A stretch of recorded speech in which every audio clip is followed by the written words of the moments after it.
চামড়াতে তো কোনো ফিঙ্গারপ্রিন্টস নেই। কোনো ফিঙ্গারপ্রিন্ট নেই? Are you sure? 100% স্যার, কোনো ফিঙ্গারপ্রিন্টস নেই, কিন্তু কিছু পার্টিকেলস পেয়েছি। মনে হয় কিছু স্কিন টিস্যুস বা ডেড সেল হবে। Dead cells? তবে এক কাজ করো সারিকা, ওই ডেড সেলস গুলোকে ভালো করে ক্লিন করে রাখো। ওই তো আসবে তো শ্রীমান প্রদ্যুমন, জানো তো সব ব্যাপারেও নাক গলায়, নিশ্চয়ই জিজ্ঞেস করবে। প্লিজ ক্লিন করে রাখো। স্যার, ডায়নামাইটে কোনো ফিঙ্গারপ্রিন্টস তো পাওয়া যায়নি, কিন্তু কোনো একজনের ডেড স্কিন টিস্যুস পাওয়া গেছে, পচা চামড়ার টুকরো। পচা চামড়া? হতে পারে এটা ওই লোকটারই, সেই লোকটা যে লোকটা ডায়নামাইট লাগিয়েছিল। হ্যাঁ স্যার। সালুকে এই পচে যাওয়া চামড়াগুলোর তুমি ডিএনএ টেস্ট তো করতে পারো, কিছু তো জানা যাবে।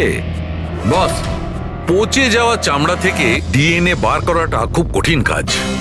তোমাকে একটা কথা খুব জোর দিয়ে বলতে পারি, যে লোকটি এই ডায়নামাইটটাকে শেষবার ধরেছে ওর স্কিন ডিজিজ আছে, চামড়ার অসুখ, আর সেটাও খুব গুরুতর।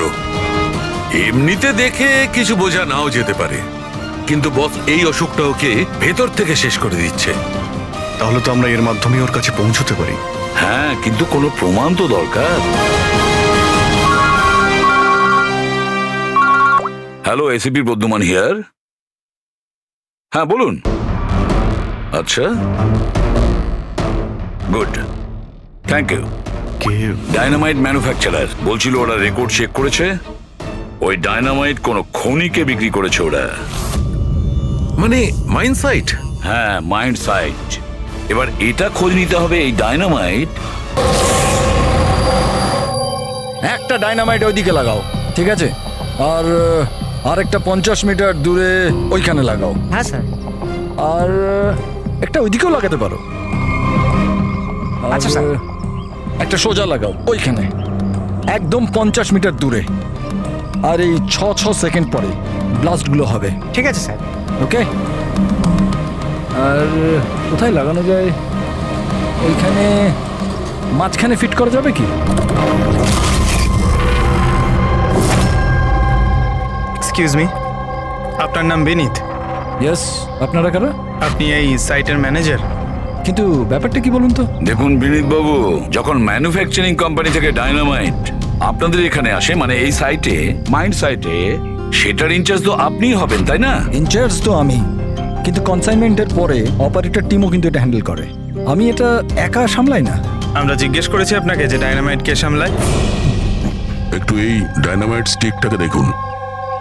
আচ্ছা, ব্যাচ নাম্বার দেখে আপনি কি বলতে পারেন এই লটের বাকি ডায়নামাইট স্টিকগুলো কোথায় আছে? স্যার, এটা লাস্ট কনসেলমেন্টের মনে হচ্ছে, এখনো ব্যবহার হয়নি, গুদামে পড়ে আছে। চলো দেখাও। বিনীত, যখন ডায়নামাইটের কনসাইনমেন্ট এখানে আসে, সেটাকে চেক তুমি নিশ্চয়ই করো, তুমি তো ইনচার্জ, তাই না? হ্যাঁ হ্যাঁ হ্যাঁ, অফকোর্স স্যার। আচ্ছা, আপনার এই ব্যাচের কনসাইনমেন্ট নিয়ে কোনো গন্ডগোল মনে হচ্ছে? গন্ডগোল? না না, নর্মালি তো ছিল, যেরকম হয় আর কি। কিন্তু আপনি এটা জিজ্ঞেস করছেন কেন? নর্মাল আছে তো, যেমনটা থাকে। প্রতিটা বক্সে 10টা করে লেখা আছে স্যার। এটা খুলে দেখো তো কতগুলো আছে, গুনো।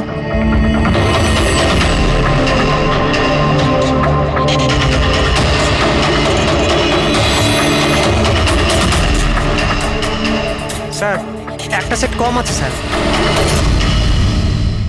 আচ্ছা, এই ব্যাপারটা কি সেটা কি তুমি এখানেই বলবে, না একটু খাতির টাতির করার পরে মুখ খুলবে? স্যার বলছি, আমি সবসময় এই সেটগুলো জেলেদের বিক্রি করে দিতাম বম ফিশিং এর জন্য। মানে ইল্লিগাল ভাবে ব্যবহার করো এটাকে।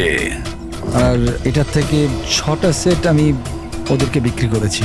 যাকে বিক্রি করেছো তাকে চেনো নিশ্চয়ই? স্যার, ও আমার রেগুলার কাস্টমার ছিল না, ও প্রথমবার এসেছিল। আর আমি ওর মুখটাও ভালো করে দেখিনি, কিন্তু স্যার ওর হাতের চামড়াগুলো অদ্ভুত রকমের হয়ে গেছিল, বোধহয় ও অসুস্থ ছিল। এর মধ্যে কাউকে চেনো? না স্যার, আমার মনে হয় না এদের মধ্যে কেউ ছিল। আরো একবার ভালো করে দেখো, হতে পারে ছদ্মবেশে এসছে। না স্যার, এদের মধ্যে কেউ নাই। ঠিক আছে, হয়তো আবার দ্বিতীয়বার দেখা হবে। স্যার আমার মনে হচ্ছে যে আমাদের ওই লোকেদের লিস্ট বানাতে হবে যাদের এই ধরনের রোগ আছে। জানি ব্যাপারটা খুব মুশকিলের, কিন্তু ট্রাই তো করা যেতে পারে। না না, ট্রাই তো করতেই হবে দয়া। প্রত্যেকটা বড় বড় হসপিটাল আর ছোটখাটো নার্সিং হোম এবং ক্লিনিকগুলোতে গিয়েও খোঁজ নাও এরকম রোগের পেশেন্টের ব্যাপারে। হতে পারে আমাদের ভাগ্য যদি ভালো থাকে কিছু প্রমাণ আমরা পেয়ে যাব। Sir let's go.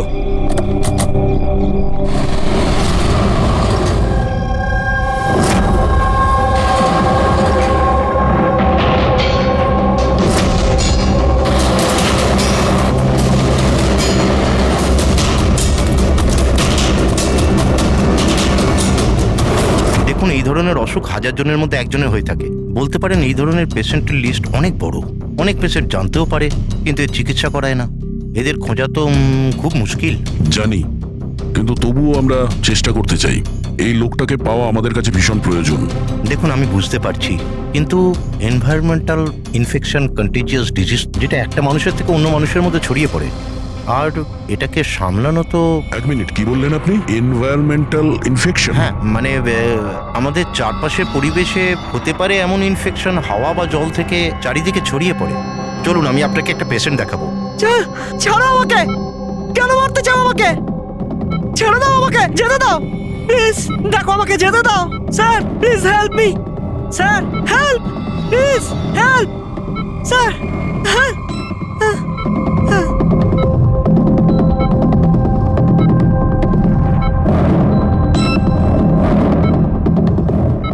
এটা এটা এনভায়রনমেন্টাল ইনফেকশনের কেস। নিউরোলজিক্যাল ইনস্টেবিলিটি, এই ধরনের অসুখ সাধারণত পেশেন্টের মাথা ধীরে ধীরে খারাপ করে দেয়।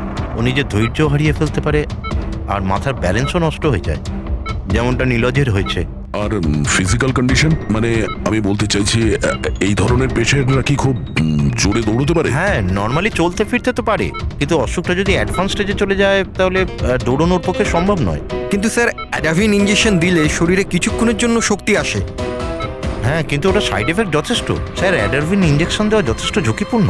রিস্কি হতে পারে, কিন্তু এই অপরাধের মানসিক অবস্থা যে ধরনের, তাতে হতে পারে যে ওর সাইড এফেক্ট নাও হতে পারে। কিন্তু যদিও নীলজের মতো মেন্টালি আনস্টেবল হয়, তাহলে চিন্তা আপনাদেরকেই করতে হবে। তার মানে এটাই যে ও একটা খুন করে থাকলে দ্বিতীয়বারও খুন করতে পারে।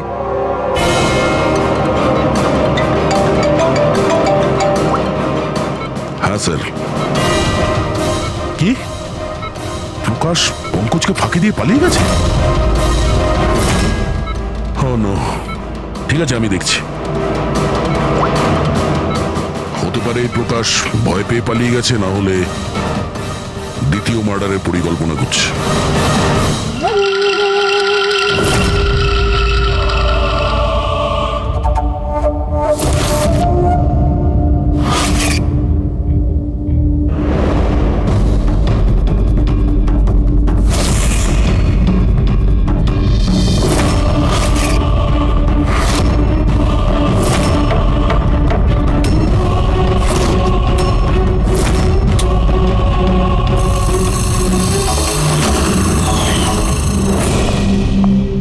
আরে বাবা, আজ তুমি তাড়াতাড়ি উঠে পড়লে।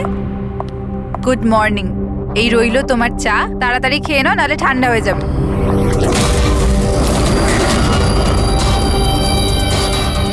এটা কার পা?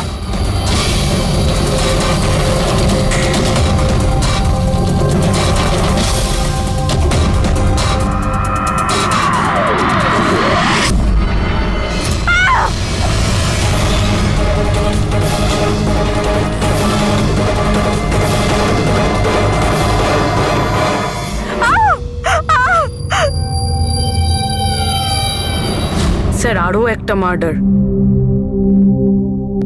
ওই ডক্টর ঠিকই বলেছিলেন, ওই খুনির মাথা খারাপ হয়ে গেছে, ওর মানসিক অবস্থা ঠিক নেই। স্যার, মনে হচ্ছে খুন করার একটা প্যাটার্ন বানিয়ে ফেলছে এই খুনি।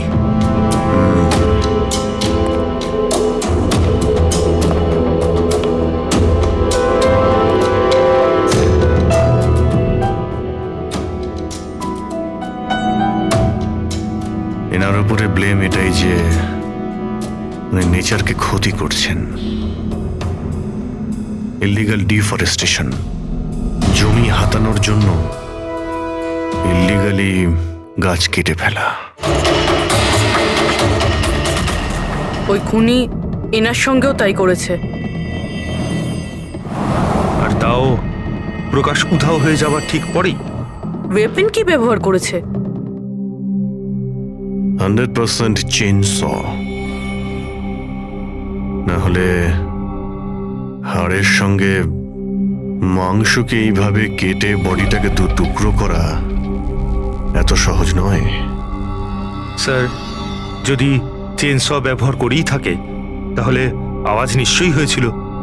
বাড়িতে কেউ না কেউ তো শুনবে। রাতে কে কে ছিল? আমার হাজবেন্ড তো কাজের জন্য বাইরে থাকে, বাড়িতে শুধু আমি, বাবা আর আমাদের চাকর ছিল। আপনি আপনি কোনো আওয়াজ শুনেছিলেন? না, কোনো আওয়াজ শুনতে পাইনি। রামানন্দবাবুর কারোর সাথে শত্রুতা বা কেউ কোনোদিন হুমকি দিয়েছিলেন ওনাকে? হ্যাঁ, কিছু সপ্তাহ আগে কিছু অদ্ভুত হয়েছিল। বাবাকে কেউ ধমকাচ্ছিল আর বাড়ির বাইরে দেওয়ালে কেউ কিছু লিখে দিয়েছিল যে শুধরে যাও, না হলে তোমার সাথে ওরকমই হবে যেটা তুমি গাছের সাথে করো। স্যার, এক্স্যাক্টলি যেরকম নবীনের কেসে হয়েছিল। স্যার, একটা কথা কিছুতে মাথায় ঢুকছে না। খুনি কারোর বাড়িতে ঢুকে এরকম নৃশংসভাবে কাউকে খুন করে বাড়ি থেকে বেরিয়ে যায়, আর কেউ কিছু শুনলো না, কেউ দেখলোও না। কিভাবে? আজ এনাদের অজ্ঞান করে দেওয়া হয়েছিল। দেখুন, আমার সন্দেহ হচ্ছে যে আপনাদের অজ্ঞান করা হয়েছিল খাবারের মধ্যে কিছু মিশিয়ে, সেই জন্যে আপনারা কিছু শুনতে পাননি। অজ্ঞান? হ্যাঁ, কিভাবে সেটা জানি না, কিন্তু সেটা জানার জন্য আমাদের এখানে যত জিনিস আছে সেগুলো ফরেন্সিক ল্যাবে পাঠাতে হবে।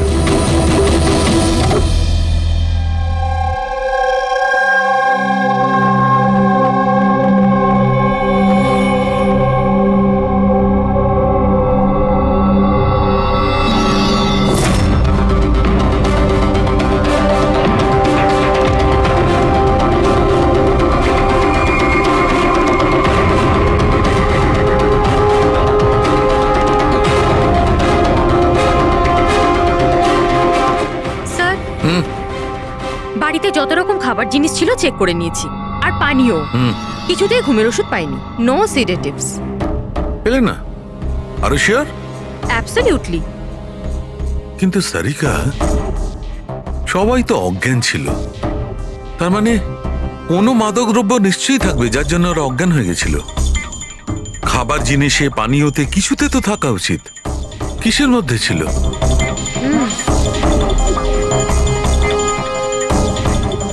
হ্যাঁ, মাদক দ্রব্য ছিল। এই এসিটার মধ্যে। এসিতে? ইয়েস, এই এসিতে মাদক দ্রব্য মেশানো হয়েছিল, আর এর হাওয়াটা ঘরের মধ্যে ঢোকা মাত্র মাদক দ্রব্য ছড়িয়ে পড়ে আর সবাই অজ্ঞান হয়ে যায়। হ্যাঁ, চেক ইট। ইয়েস।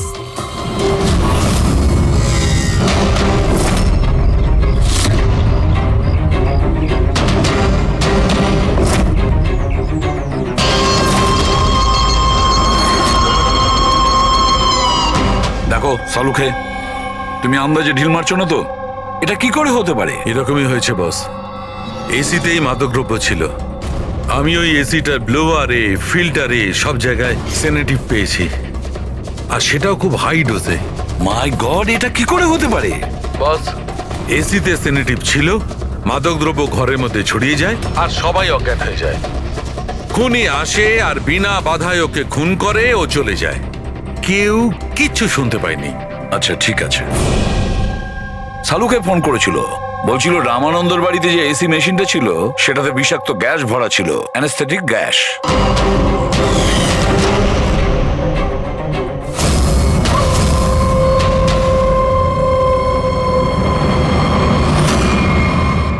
অ্যানাস্থেশিয়া দিয়ে লোকেদের ট্রিটমেন্ট করা হয় শুনেছি। আরে তো এই খুনি তো দেখছি বেশ ধূর্ত। প্রকাশের ব্যাপারে কি জানতে পেরেছো? স্যার কিছু জানতে তো পারিনি, বাট আই এম শিওর পরের খুনের প্ল্যান করছে।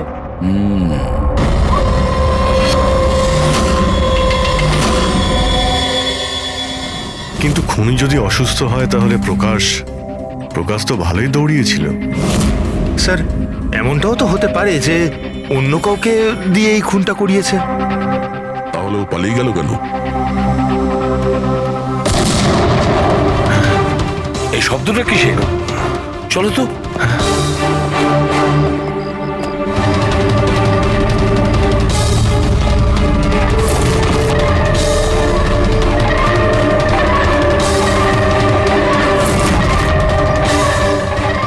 তোমাদের কাজ আমি করছি এসিপি, শহরকে পরিষ্কার, আর আমার এই রাস্তায় যে আসবে তাকেও আমি এই জগৎ থেকে পরিষ্কার করে দেব। এ কে হতে পারে? স্যার মনে হয় খুনি জানতে পেরে গেছে আমরা ওর পিছনে আছি, ওই জন্য পাগল হয়ে গেছে। এই, ধরো ধরো ওকে।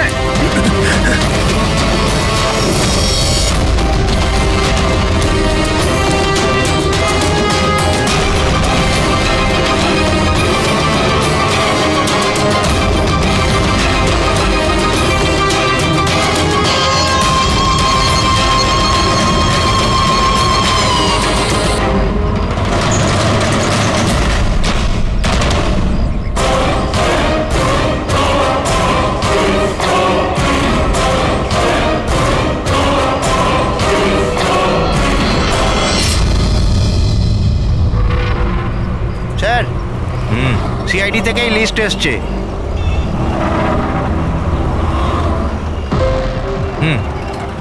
এরা তো ওই লোকগুলি যাদের নয়েজ পলিউশনের ধমকি দেওয়া হয়েছে। সখারাম, হ্যাঁ? ওই ক্লাবের মালিককে মনে আছে? আরে যাকে কদিন আগে ধমকি দেওয়া হয়েছিল। কে স্যার? ও বীর। আচ্ছা সখারাম, ওর বিরুদ্ধে কোনো কমপ্লেন আছে নাকি? হ্যাঁ স্যার, ওটা তো রেসিডেন্সিয়াল এরিয়া না, তো আশপাশের 2-4টে ঘর থেকে কমপ্লেন এসছে যে অনেক রাত্রির পর্যন্ত জোরে মিউজিক চলে, এই সব কমপ্লেন।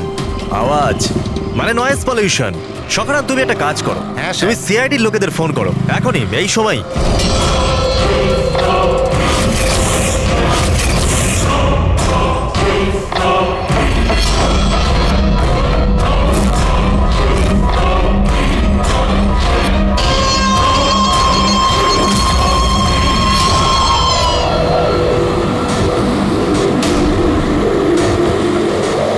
তাড়াতাড়ি করো অভিজিৎ, তাড়াতাড়ি। স্যার আমরা অন দ্য ওয়ে। ও নাইট ক্লাবের মালিক, ওর নাম বীর।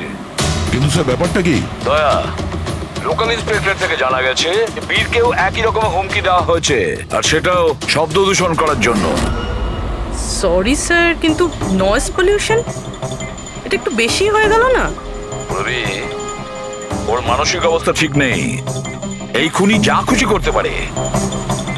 ডোন্ট ওয়ারি স্যার, ওই খুনি যদি ওখানে থাকে তাহলে এবারে আর আমাদের হাত থেকে বাঁচবে না স্যার। এই প্রকাশ কিন্তু এখনো নিখোঁজ, আর বীরের প্রাণ সংশয় রয়েছে। যে করেই হোক ওকে সুস্থ আর নিরাপদে আমাদের এখানে নিয়ে এসো।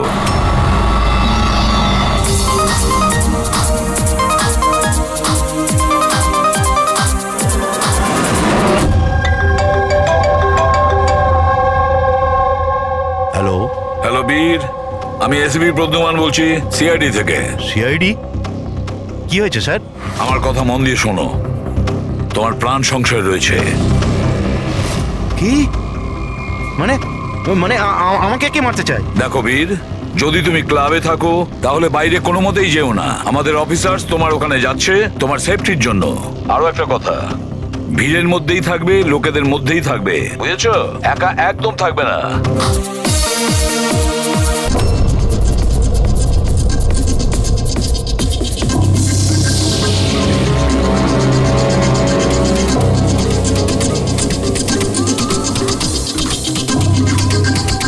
দেখো, আমি আমার কেবিনে যাচ্ছি, ঠিক আছে? আর কাউকে ভেতরে আসতে দেবে না, বুঝেছো? কাউকেই ভেতরে আসতে দেবে না।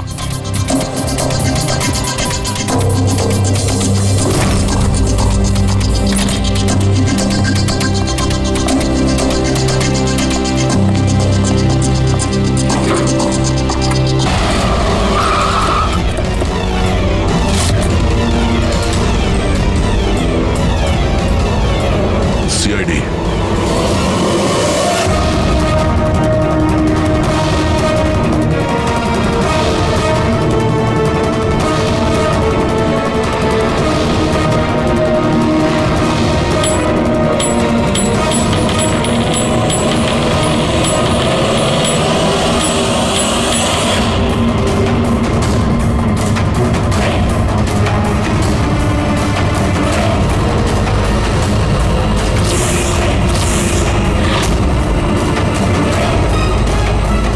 ভাই শোনো, এদিকে এসো। হ্যাঁ স্যার। বীর কোথায়? স্যার উনি কারুর সাথে দেখা করতে চান না। আমরা সিআইডি থেকে আসছি। কোথায় ও? আসুন স্যার।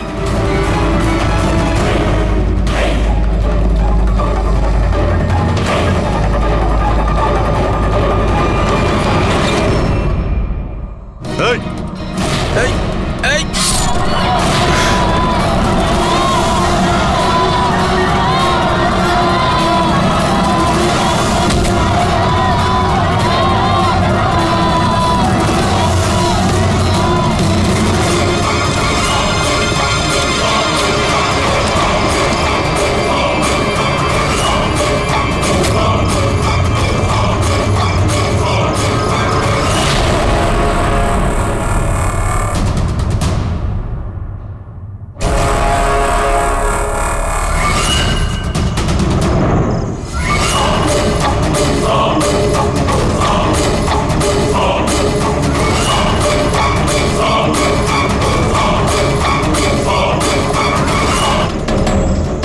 আরে গেল কোথায়?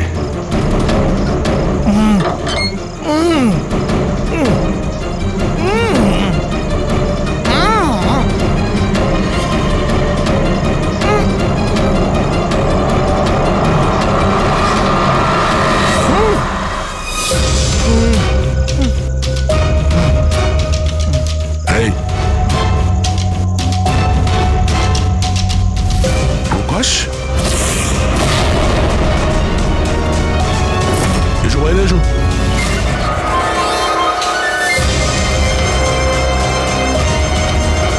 তুমি এখানে কি করছিলে? হ্যাঁ, আমাদের হাত থেকে বাঁচার জন্য কি এইসব করছিলে? না অভিজিৎ, মনে তো হচ্ছে না। এর হাত পা বাঁধা ছিল।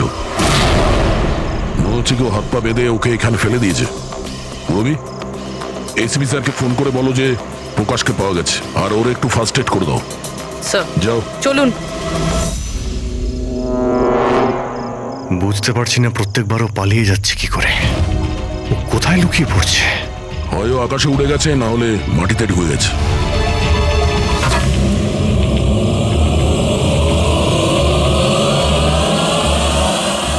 ও এখানেই আছে দয়া, এইখানে।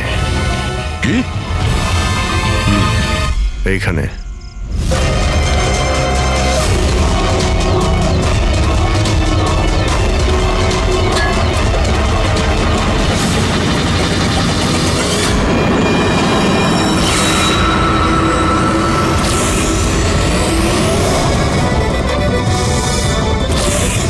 বাইরে আয়। কি খুন করার সময় নিজের হাত তো কাঁপেনি, এখন কেন কাঁপছে? জেলে যাবার ভয়? এই অ্যাড্রিনালিনের অ্যাকশন শেষ হয়ে গেছে। হ্যাঁ? যে ইঞ্জেকশন নিয়ে তুমি পালাচ্ছিলে তার কাজ কিন্তু শেষ হয়ে এসেছে। এবার তুমি মুখ খুলবে নাকি মুখ খোলার জন্য একটা ইঞ্জেকশন দিতে হবে? আমি কোনো মজা পাই না ইঞ্জেকশন নিতে। এটা আমার এক বাধ্যতা, যেটা আমাকে নিতে হয়। একটা সময় ছিল যখন আমি শক্তিশালী এবং মজবুত ছিলাম, কিন্তু আমার একদিন খারাপ সময় এলো আর আমি একটা রোগে আক্রান্ত হলাম। ফ্যাক্টরি আর ওখান থেকে নির্গত বিষাক্ত ধোঁয়া আর আবর্জনা, যে পলিউশন ছিল তাতে কয়েক লাখ লোক ইনফেক্টেড ছিল। জানি না রোজ কত পেশেন্ট আসতো। ওদের সাথে থাকতে থাকতে আমিও অসুস্থ হয়ে পড়েছিলাম। এই রোগটা কবে হয়েছিল আপনার? 6 মাস আগে। আর এই 6 মাসে এই রোগ তোমার শরীরের সঙ্গে সঙ্গে তোমার মাথারও ক্ষতি করতে শুরু করে দিয়েছে। তুমি জানো তুমি কি করেছো? হ্যাঁ, আমি কারোর কোনো ক্ষতি করিনি, ক্ষতি করেছে ওরা। হাওয়া, জল সবেতে বিষ মিশিয়ে দিয়েছিল। ব্যাস, তখনই আমি ঠিক করেছিলাম যে লোকেরা আমার এই অবস্থা করেছে তাদের আমি ছাড়বো না। আমি বদলা নিয়েই ছাড়বো। আর সেই কারণে তুমি বিএমসিতে চাকরি নিয়েছিলে, যাতে এই শহরের পুরো ড্রেনেজের নকশাটা তুমি জানতে পারো। তারা সুযোগ নিয়ে তুমি ওখান থেকে পালিয়ে যেতে, আর আমাদের মনে হতো যে কোথায় তুমি হঠাৎ করে অদৃশ্য হয়ে গেলে।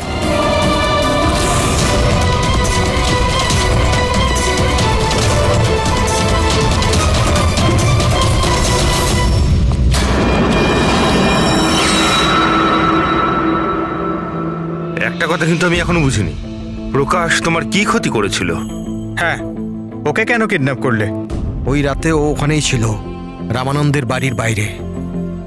ও ওর বাড়ি জ্বালাতে এসেছিল। ও কিছু করতো তার আগেই ও আমাকে দেখে নিয়েছিল ঘর থেকে বেরোনোর সময়। আর তুমি ওকে তারপর কিডন্যাপ করে নিলে যাতে ও কারোর সামনে মুখ না খোলে। হ্যাঁ, তুমি ওকে মারতেও পারতে, তাহলে ওকে ওকে তুমি মারলে না কেন? আমি বললাম না স্যার, আমার বদলা শুধুমাত্র ওদের সাথে ছিল, যারা আশেপাশের হাওয়া জলকে বিষাক্ত করে তুলেছিল। আমি তো শুধুমাত্র আমার সংসার বাঁচাচ্ছিলাম। আমি কোনো ছোটবেলা থেকে খুনি ছিলাম না। এই দায়িত্বটা তোমাকে কে দিয়েছিল? শোনো, তোমার এই প্রতিশোধের আগুনে এতগুলো লোকের প্রাণ গেছে। এই কাজটা তোমার একদমই করা উচিত হয়নি। খুব অন্যায় করেছো তুমি। আইন তোমাকে কোনোদিন ক্ষমা করবে না। কঠোর থেকে কঠোরতম শাস্তি হবে তোমার। আছো এখানে?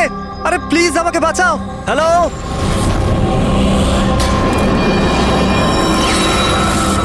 কেউ আছো এখানে? আরে কেউ তো বাঁচাও আমাকে। আরে কেউ কি শুনতে পাচ্ছো? আরে কেউ তো বাঁচাও আমাকে। আরে কেউ তো আমার আওয়াজ শুনছো? বাঁচাও।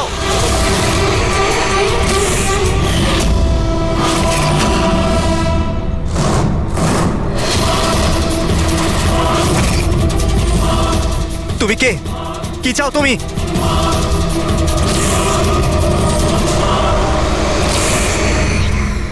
আরে বাঁচাও, বাঁচাও, বাঁচাও আমাকে, বাঁচাও। স্যার, আওয়াজ ওখান থেকে আসছে। বাঁচাও আমাকে। আরে কেউ কি আছো? আরে কেউ আছো এখানে? কেউ আমার কথা শুনতে পাচ্ছো? আরে আমার কথাটা তো শোনো। বাঁচাও।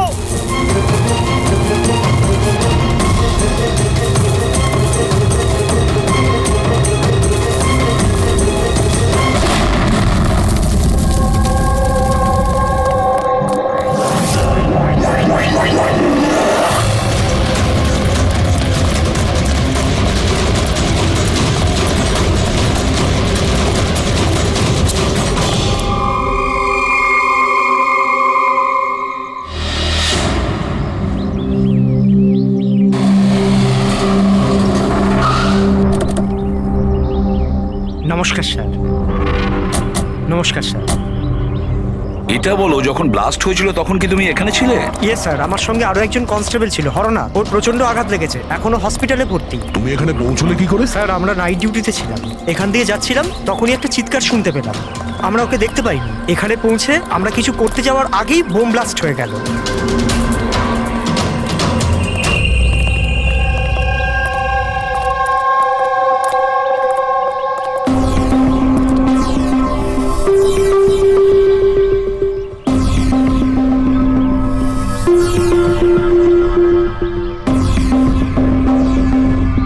একটা কথা বলো আমায়, যখন তুমি এখানে এসেছিলে তখন তুমি এখান থেকে কাউকে যেতে দেখেছিলে বা পালাতে দেখেছিলে?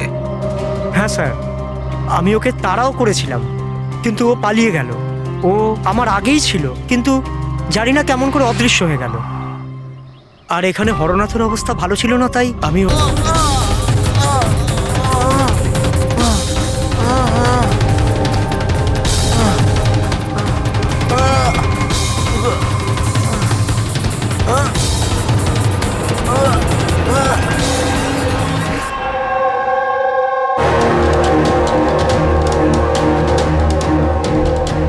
সরো পেছনে, সরো।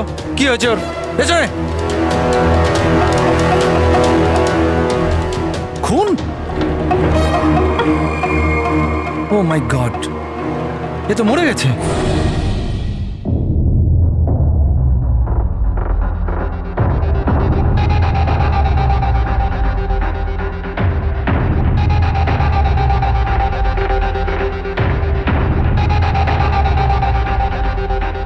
রোহন,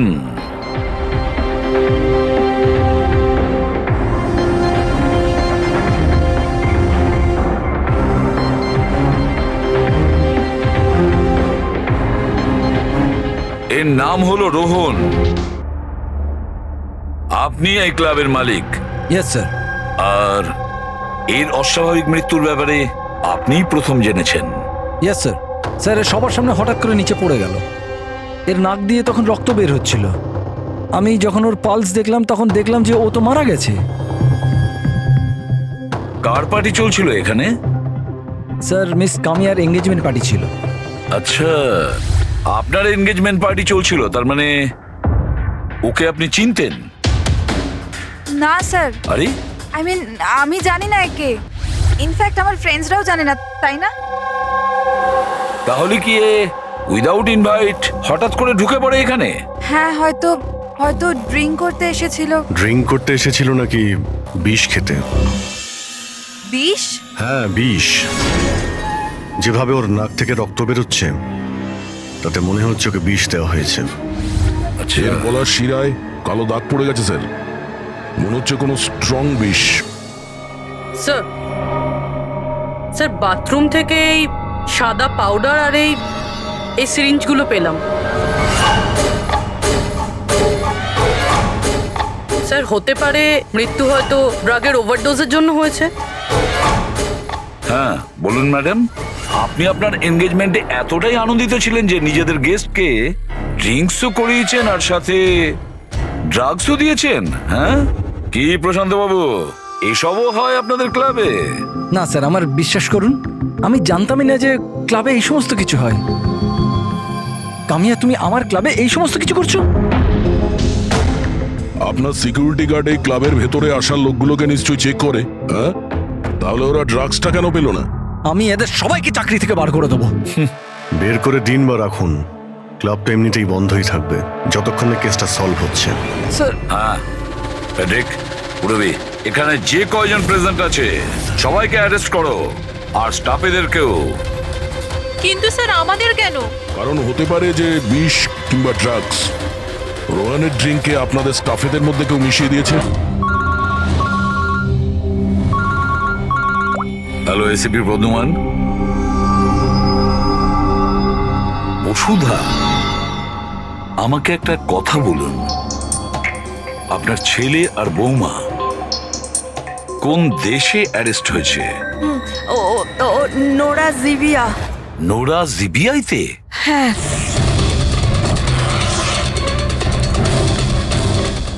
এই দেশে ড্রাগের সাজা ডেথ। ওর ব্যাগ থেকে এত ড্রাগস পাওয়া গিয়েছিল, তাহলে এটা তো কোনো ছোটখাটো অপরাধ নয়, আর তাও ওই রকম একটা দেশে। হ্যাঁ আমি জানি, এর জন্যই তো স্যার আপনার কাছে এসেছি। কিছু করুন না প্লিজ। আচ্ছা, আপনার ছেলের ব্যাগ কি রাস্তায় এমনি পড়েছিল, না ওর আশেপাশে কেউ ছিল যে ড্রাগসটা ওর ব্যাগের মধ্যে ঢুকিয়ে দিতে পারে? কারোর উপর সন্দেহ হয় আপনার? না স্যার, এরকম তো নিজের শত্রুদের সাথেও করবে না। হ্যাঁ আপনি একদমই ঠিক বলছেন, কিন্তু যে কেউ প্রতিশোধ নেওয়ার জন্য যা ইচ্ছে তাই করতে পারে, যেটা আপনার ধারণাই নেই। আচ্ছা আমাকে একটা কথা বলুন, যে যতীন আর মনিকার কারোর সাথে কোনো শত্রুতা ছিল বা কোনো ঝগড়া ছিল?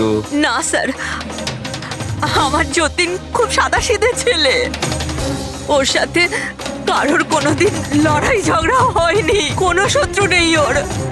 আর মনিকা আমার বৌমা, ওর তো কোনো পরিবারই নেই, সাদাসিধে খুব ভালো মেয়ে, কোনো শত্রু নেই আমাদের।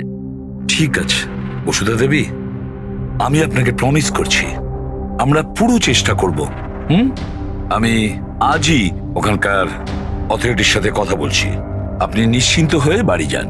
পুরবি, ওনাকে একটু আসুন। আপনি একদম চিন্তা করবেন না। Thank you. ঠিক আছে।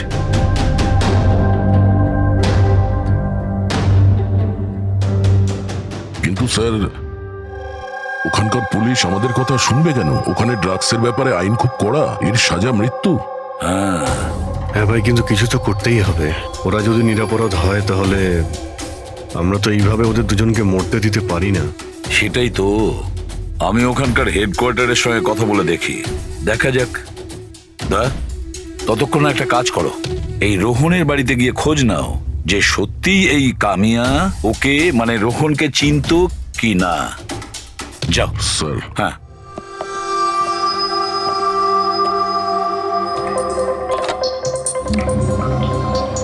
Hello, connect me to Zivia narcotics department. হ্যাঁ,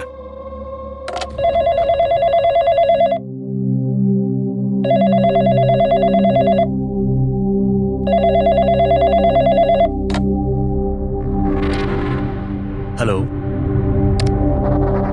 this is the narcotics department of Zivia. Yes. আমি ইন্ডিয়া থেকে এসিপি প্রদ্যুমান বলছি, সিআইডি থেকে। আমি কি আপনাদের ডিপার্টমেন্টের সিনিয়রের সাথে একটু কথা বলতে পারি? Officer Wangdang speaking. Officer Wang, আমি এসিপি প্রদ্যুমান বলছি ইন্ডিয়া থেকে। Hello sir. স্যার, একটা রিকোয়েস্ট আছে, আমার কিছু ইনফরমেশন চাই। আপনারা দুজনকে ড্রাগস ট্রাফিকিং এর অপরাধে অ্যারেস্ট করেছেন, মিস্টার যতীন কুমার আর তার স্ত্রীকে মনিকাকে। ইয়েস স্যার, এই খবরটা আমরা এয়ারপোর্ট থেকে পেয়েছিলাম। গত কয়েক মাস ধরে এটা একটু বেশি হচ্ছিল। ইন্ডিয়া থেকে ড্রাগস আসছিল আমাদের দেশেতে, আর আমরা এটা একদম সহ্য করব না। ফরগিভ মি অফিসার ওয়াং, কিন্তু আমি কি জানতে পারি এই ড্রাগস সত্যি এই দুজনেরই ছিল? মানে আমি বলতে চাইছি, ওদের কাছেই ছিল কি প্রথম থেকে, নাকি কোথাও কেউ প্ল্যান করেছে ওদেরকে ফাঁসানোর জন্য? 200% শিওর স্যার, কারণ আমরা জানতে পেরেছি ওদের ব্যাগ কখনো কারোর হাতে যায়নি, আর না আমরা কোথাও পড়ে থাকতে পেয়েছি। মানে ড্রাগস ওদেরই। একটা রিকোয়েস্ট ছিল স্যার, আমি কি ওদের দুজনের সঙ্গে কথা বলতে পারি? শিওর স্যার, কিন্তু আপনাদের মধ্যে যে কথাবার্তা হবে তা আমাদের উপস্থিতিতে হতে হবে। আমি ফোনটা স্পিকারে রাখবো। Absolutely sir, thank you very much. তোমাদের দেশের সিআইডি অফিসার এসিপি প্রদ্যুমান তোমাদের সাথে কথা বলতে চাইছে। নাও কথা বলো। হ্যালো, প্লিজ আমাদেরকে বাঁচান স্যার। স্যার, আমরা কিচ্ছু করিনি স্যার, আমাদের এখান থেকে বার করুন। যতীন, একদম ভয় পাবে না। আগে এটা বলো, ওই ড্রাগস তোমাদের কাছে এলো কি করে? আমি বলতে চাইছি, তোমাদের ব্যাগে এলো কি করে? হ্যাঁ, তোমরা ওই ব্যাগটা কোথাও রেখেছিলে বা ফ্লোরে রেখেছিলে? না স্যার, ওই ব্যাগ আমরা কাউকে দিইনি, একদম নতুন ব্যাগ স্যার। নতুন ব্যাগ ছিল? কবে কিনেছিলে? কোথা থেকে কিনেছিলে? স্যার, ওই ব্যাগ আমরা কিনিনি স্যার। আমাদের বিয়ের পর আমরা লাকি ড্রতে জিতেছিলাম ওটা, ওই ব্যাগগুলো আর এই দেশে হানিমুন ট্রিপটাও। লাকি ড্র আর ট্রিপও? কি করে পেয়েছিলে এই লাকি ড্র? মনিকা, ওই ওয়েবসাইটের নাম কি ছিল? স্যার, প্রাইজ লাভ নামে একটা ওয়েবসাইট আছে, prizelav.com। স্যার, যখন আমরা আমাদের বিয়ের রেজিস্ট্রি করে কোর্ট থেকে বেরোচ্ছিলাম। Hello ma'am. Hello sir. Hello. Well, first of all অনেক অনেক শুভেচ্ছা তোমাদের। Thank you. আমি হলাম আশা, আর এই আমার পার্টনার। আমরা prizelav.com থেকে এসেছি। আমরা নিউলি ম্যারিড কাপলদের জন্য এক্সক্লুসিভ কন্টেস্ট নিয়ে এসেছি। আপনারা অংশগ্রহণ করবেন? স্যার, এটা একটা স্ক্র্যাচ কার্ড, এটা আপনাকে স্ক্র্যাচ করতে হবে, আর যদি আপনি জিতে যান তাহলে আপনি অ্যাব্রড হানিমুন প্যাকেজ ফ্রিতে পাবেন। তুমি স্ক্র্যাচ করো না যতীন। না না মনিকা, তুমি আমার জন্য খুব লাকি, তুমিই করো। ওকে।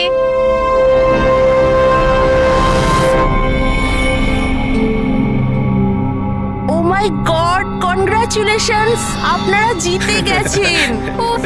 যতীন, চলো, ভালোই হয়েছে। এবার হানিমুনে কোথায় যাব সেটাও ঠিক হয়ে গেল। তাহলে আমাদের গিফট কোথায়? স্যার, সেটার জন্য আপনাকে আমাদের অফিসে আসতে হবে। Yes, please come. চলো না, আপনি ওই আশা আর রোহানকে জিজ্ঞেস করুন না, ওরাই ওই ব্যাগ দুটো দিয়েছিল প্রাইজের সাথে। এক মিনিট মনিকা, কি নাম বললে তুমি? আবার বলো। আশা আর রোহান। রোহন। আচ্ছা মনিকা, মন দিয়ে শোনো, যদি তোমরা নির্দোষ হও তোমাদের কোনো ক্ষতি হতে দেবো না, একদম চিন্তা করবে না। Sir please. Take them away. Sir please, sir আমাদের কথা বিশ্বাস করুন স্যার। স্যার প্লিজ, আমরা কিছু করিনি স্যার, ওই ড্রাগস আমাদের নয় sir. ACP sir. Yes officer Wang. আপনাদের হাতে 48 ঘন্টা আছে। যদি এরা নির্দোষ প্রমাণিত হয় তো ঠিক আছে, না হলে এই দেশে ড্রাগস স্মাগলিং করার একটাই সাজা, মৃত্যুদণ্ড। 48 ঘন্টা। 48 ঘন্টা। পুরবি, তাড়াতাড়ি বসুধা দেবী। স্বপ্নতেও ভাবিনি যে আমি তোমার মতো এত সুন্দরী একটা বউ পাবো, আর আমি তোমার সাথে এই সুন্দর দেশে হানিমুনের জন্য আসবো। Come in. Sir, towel. বাথরুমে।